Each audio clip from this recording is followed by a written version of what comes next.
Good evening, everyone, and welcome back to the match on WWE 2K25. This is the second in our Hardcore Championship #1 contendership tournament. Another triple threat. We have got Matanza Cueto, we've got Kane, and we have got Abyss. So first of all, then, we have got... Is this Matanza Cueto first, I believe? It is indeed. Matanza Cueto is first. He is, after 8 matches, on a +3. We haven't seen him since 2023. He had 3 matches in 2021, which he won. He had 3 matches in 2022, which he came out balanced on 0. And he had 2 matches in 2023, which again he came out on 0. So we haven't seen him in a couple of years. Is he a former hardcore champion, I want to say?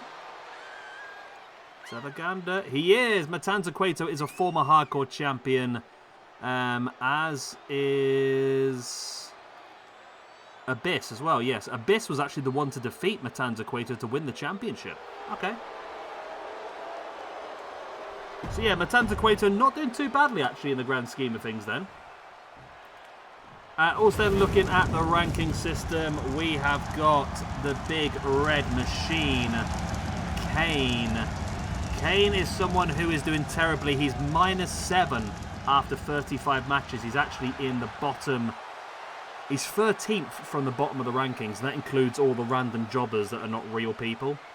Like Baron Blade, Cole Quinn, El Mago Jr., people like that. So yeah, Kane desperately in need of something big. I remember these matches are triple threat matches. They're worth 3 points in the ranking system. 1 point for a win and 2 bonus points for defeating multiple opponents at once. So there's a big opportunity here for someone to really elevate themselves up the rankings. I mean, if Matanza wins it, he goes up to a +6, which is massive. If Kane wins, he moves up to a -4, which is huge for him. It might still look terrible, but to where he is at the moment, he needs it. I mean, he's -1 just from this year after 1 match as well. And then finally, then we have got Abyss, the monster at the Abyss. After 26 matches, he sits on +5. He's -1 this year. He's -2 from the previous year as well.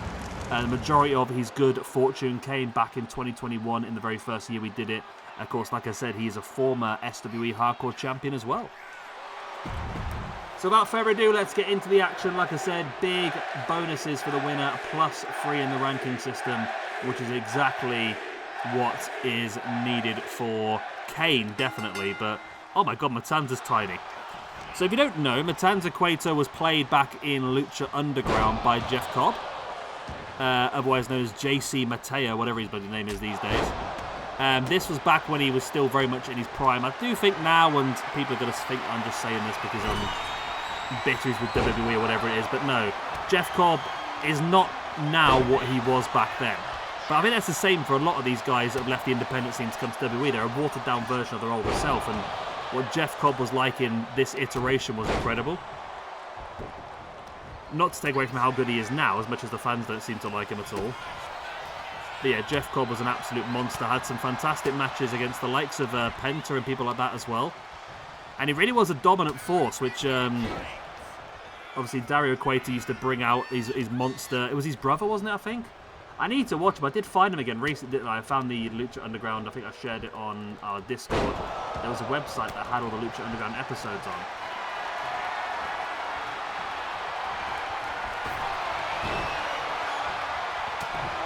Abyss now with a big headbutt into the spine of Kane. And look at that big chop just away in the neck there by Abyss as Matanza Cueto under the ring looking for that barbed wire bat.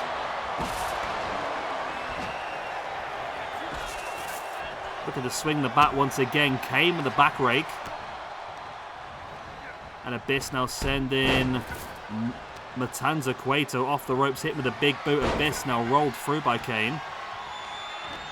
And you've got to think that Abyss maybe got some sort of inspiration from Kane for his character, because they are just the same guy in different universes, aren't they, really, when you think about it? Abyss obviously took a much more of a hardcore approach. We saw many Monsters Ball matches. Powerbomb to the outside by Matanza Cueto. Wow.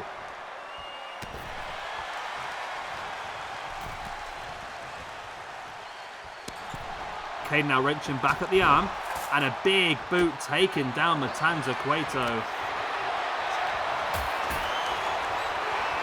Kane now looking to take Matanza up. Oh, and as he was trying to take him up for the suplex, Kane just smashed a light tube across the spine.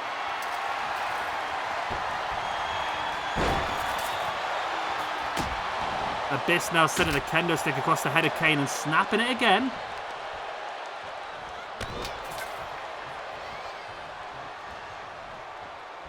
Abyss now looking to work over Matanza, takes him up onto the shoulders.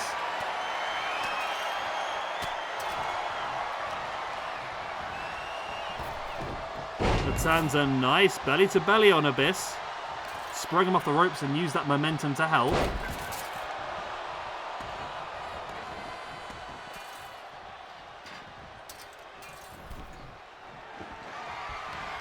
Matanza now grabbing a hold of Kane, who was under the ring trying to find some weaponry.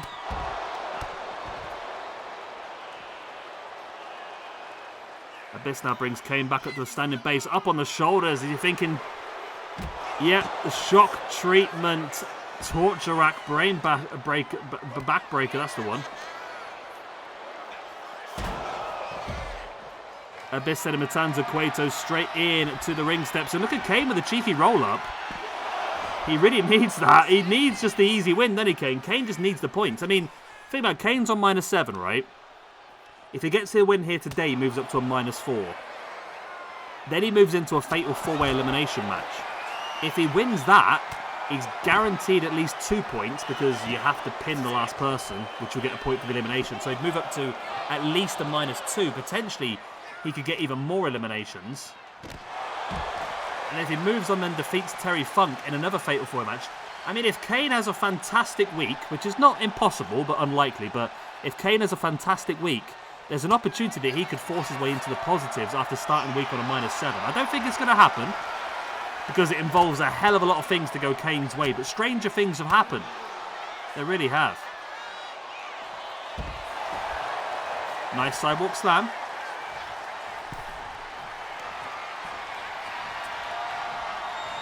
And Kane now has Matanza Cueto throttled. Went to go for the choke slam, but Abyss caught him right between the spine, between the shoulder blades with that barbed wire baseball bat.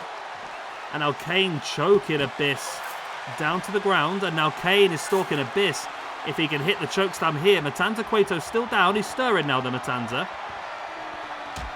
And Abyss fights out of the choke slam. Sends Kane crashing into the ring steps and flattens Matanza Cueto with a stiff clothesline. There's the pin. Could this be enough? Kane now with a neck breaker on Abyss.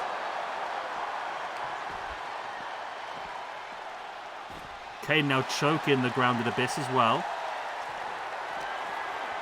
Going after Matanza Cueto, but obviously Kane's lost that choke slam now.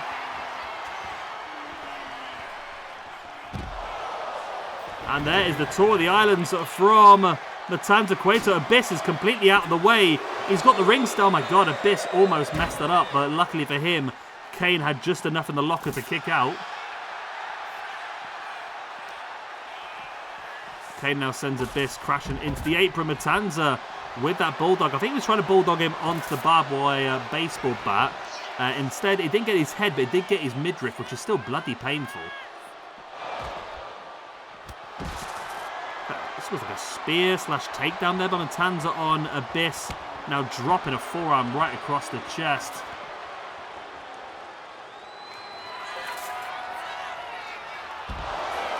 And another Tour of the Islands by Matanza Cueto. Kane, what are you doing? Oh my god, Kane deserved to lose there.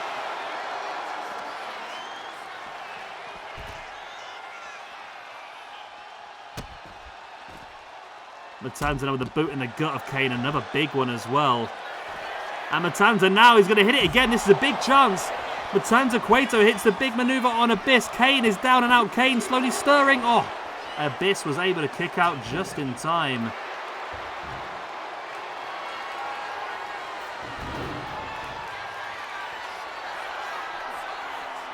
And I don't know what the plan is here. Both Kane and Matanza both have ring steps, and they're both going to swing him. And Matanza wins the very slow, very labour-intensive jousting battle there with ring steps.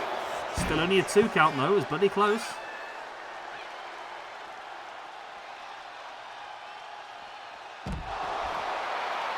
Big German suplex there by Matanza Cueto. Kane though catching now with the big strikes. We know that Kane is one hell of a striker. And Kane now, oh, the slamming Matanza Cueto into the barrier. And look at this, the capture into the German suplex by Matanza Cueto, but Abyss is there to take him down and stack him up. Big opportunity, Kane is flat on his back. Matanza Cueto pops through, but Kane is able to get back up and break it up.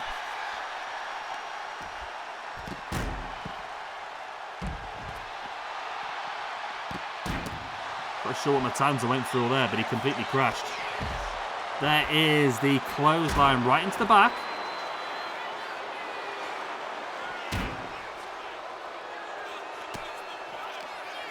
And Matanza now black hole slam.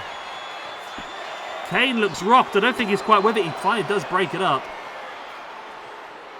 So just thinking, right, Kane, I keep talking about Kane having a great opportunity here to build himself up and all that sort of stuff. But at the same time, if Kane doesn't win this, he drops down to a -8. Which really does put him, if you excuse the pun, into the abyss.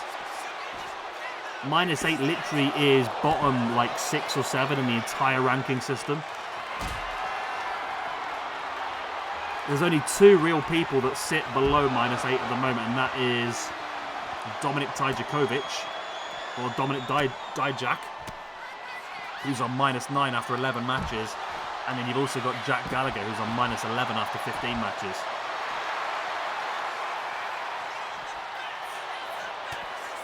Abyss catching Kane with a strike up on the back, looking for that shock treatment backbreaker once again into the pin. Matanza Cueto has the ring steps, has to drop them before coming across and breaking it up again. And don't forget, we've still got 2 more of these matches left for you today. We've got Pagano versus Psycho Clown versus Vampiro up next, before the final one of the day, Bam Bam Bigelow versus Abdullah the Butcher versus Bruiser Brody. Abyss sending Matanza straight into Kane. Crashing Kane's face off the apron, and oh, Abyss chokeslamming Kane onto the apron. And now Abyss now choking and slamming the back of the head of Matanza into the mat before stalking. And there is the black hole slam once again. But Kane is there to break it up. You know what, Kane? You fucking deserve that, mate. Kane was just stood there looking at it. You absolutely deserve to lose that match. And I'm so furious at Kane, I can't even remember who won the match. Well, how have I forgot who won the match already? It was Abyss, wasn't it? I'm sure it was Abyss. How has Kane just been that bad? He's -8 now. He just stood there and watched the pinfall happen. I don't get it. I really don't bloody get it. That was terrible. I mean, we saw some high-impact maneuvers by all 3 men, to be honest. I mean, well, no, Kane was the only one that didn't even hit a big move. He didn't even hit a chokeslam, did he? He went for a chokeslam on Abyss, and it was reversed. So Kane didn't even hit any big moves, really.